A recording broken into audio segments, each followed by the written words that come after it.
Assalomu alaykum.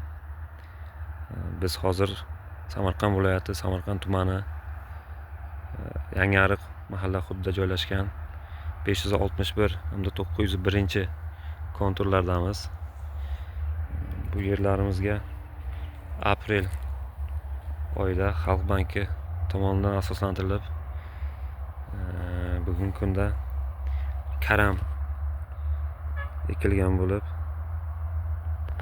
tabiiy va mineral o'g'itlar, unda tabiiy tomchilab sug'orish yo'li bilan parvarishlanib kelmoqda.